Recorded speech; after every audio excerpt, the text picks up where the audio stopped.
ಅವ್ರ ವಿರುದ್ಧ ಅಷ್ಟೊಂದು ಅಟ್ಯಾಕ್ ಮಾಡಿದ್ದಾರೆ. ಪ್ರಜ್ವಲ್ ವಿಚಾರ ಗೊತ್ತಿದ್ರು ಕೂಡ ಟಿಕೆಟ್ ಕೊಟ್ಟಿದ್ದಾರೆ. ಇದರಲ್ಲಿ ಬಿಜೆಪಿ ಕೂಡ ಭಾಗಿದಾರಾಗಿದೆ ಅಂತ ಆರೋಪ ಮಾಡಿದ್ದಾರೆ. ಡಿ ಕೆ ಶಿವಕುಮಾರ್ ಮಾತನ್ನು ದಯವಿಟ್ಟು ನಾನು ಎಲ್ಲರಿಗೂ ರಿಕ್ವೆಸ್ಟ್ ಮಾಡ್ತೀನಿ, ಮಾಧ್ಯಮ ಸೇರಿ ಸೀರಿಯಸ್ ಆಗಿ ತೊಗೊಬೇಡಿ ಪ್ಲೀಸ್. ಸೀರಿಯಸ್ ಆಗಿ ತೊಗೊಬೇಡಿ.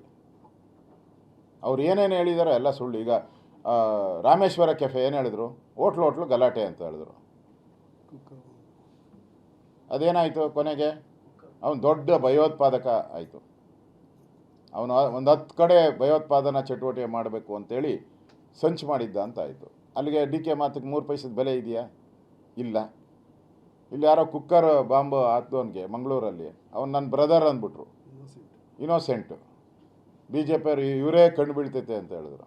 ಅವನು ಆಮೇಲೆ ವೆಸ್ಟ್ ಬೆಂಗಾಲಲ್ಲಿ ದೊಡ್ಡ ಸಂಚನೆ ಮಾಡಿದ್ದ ಅಂತೇಳಿ ಅವನ್ನ ಅರೆಸ್ಟ್ ಮಾಡಿ ಜೈಲಿಗೆ ಹಾಕವ್ರೆ ಅವನಿಗೆ. ಮತ್ತು ಅದಕ್ಕೆ ಡಿ ಕೆ ಶಿವಕುಮಾರ್ ಏನು ಹೇಳ್ತಾರೋ ಅದರಲ್ಲಿ ಸತ್ಯಾಂಶ ಇರಲ್ಲ.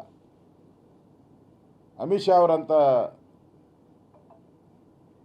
ರಾಷ್ಟ್ರದ ಗೃಹ ಮಂತ್ರಿಗಳಾಗಿರೋವಂಥವ್ರು ಉಕ್ಕಿನ ಮನುಷ್ಯ ಅಂತ ಹೇಳ್ತಾರೆ ಅಮಿತ್ ಶಾ ಅವನ್ನ. ಚುನಾವಣಾ ಚಾಣಕ್ಯ ಅಂತ ನಾನಲ್ಲ, ಪತ್ರಿಕೆಯವರು ಬರೆದಿರೋದು.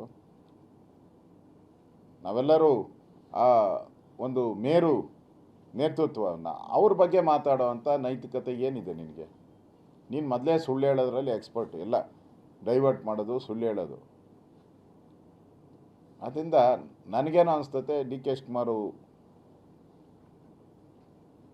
ಏನು ಅಮಿತ್ ಶಾ ಅವ್ರ ಬಗ್ಗೆ ಹೇಳಿದ್ದಾರೆ ಅದಕ್ಕೆ ಯಾವುದೇ ರೀತಿಯಾದಂಥ ಬೆಲೆ ಕೊಡಬೇಕಾಗಿದ್ದಿಲ್ಲ ಅಂತ ನನಗನ್ನಿಸ್ತದೆ.